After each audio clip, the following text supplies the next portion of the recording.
movie that we're going to rewind today, this bad boy right in front of us, Alien, but not the original Alien, the second one. Not the first one. Aliens. Yeah, the much better sequel, which sequels don't normally get better.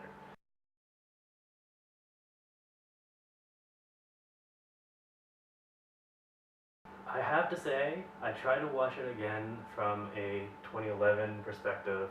Tried to be really critical on everything. After seeing things like Avatar nowadays, I wanted to go back at Aliens and be like, it's not this, but just to be, I guess, a dick. It didn't work. No, and that's the thing, right? I mean, I've watched this movie plenty of times. I watched the first time when I was 8 years old. Freaked the crap out of me. And you know what? I'm a lot older now. I'm old. Get over it. But, you know what? It could still scare you. Like, of these movies made today, you know, a horror slash sci-fi, you know, it's meant to scare. And this movie, it'll scare you. Like, you go to the 70s, right? You think we got all this computer stuff nowadays?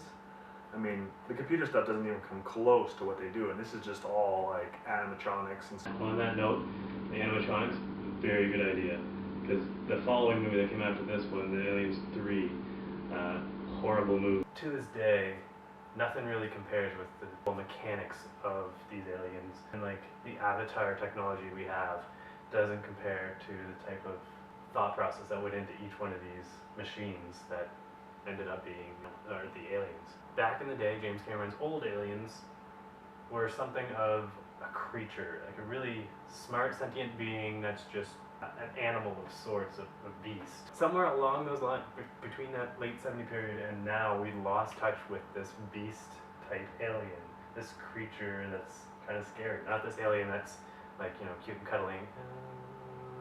Like nowadays we have this alien that can kick our ass at a game of chess, but we don't have an alien anymore that'll lick our ass because it tastes like chicken. Ass licking aliens. That's the sentence of the day. This movie is such a timeless piece, as video games, stories, anything of that sort that's come after the fact that introduces this kind of an alien or this kind of a creature. Point out a couple like StarCraft, for instance. Their entire idea, their entire storyline is based off of this one movie. Not necessarily the series or anything like that, just this one movie, because it had so much in it. I mean, right down to the type of characters, the type of lines. Character development. Is Ellen Ripley in this movie? Amazing job. Like, you know, she did a good job on the first one, but the second one, she's a badass. She's really a badass. And you know, when you get these aliens, these running around, right? Like, she tried to act, you know, to imagine that and act the way she did. It just proves she got a Scream Award this year, 2010. 2010, last year. A Scream Award for the work she's done, right? First heroine ever to be able to, you know, a heroine. This is the first time a woman that has ever had like this kind of a role in this kind of a movie, right? And she kicks alien ass. Well, there's actually, there's a lot of big names before they became big names, and so if you're that type of person that likes to go back and see movies before people became, you know, the big stars that they are, then I guess this is a good way to do it. So, if you like action, amazing movie. I mean, for its time, now, still an amazing movie. In that short little time frame when they went into the nest at first with all these soldiers, that was an amazing horror slash fight scene. It was really good, really well done, because you don't know what's going to come up. You get these little movements of these animatronics going on. You know what? And the one thing I loved is the epic final battle scene, right? Like they get this technology they're using. Your hand and your feet in this thing, and it's this big robot.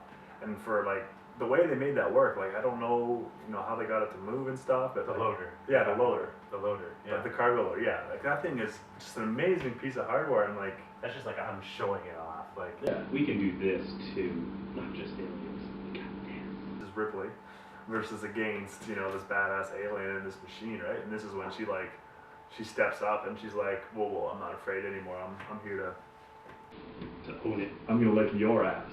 That's what she said. So out of 5 Chestbusters, I give it a 5 out of 5.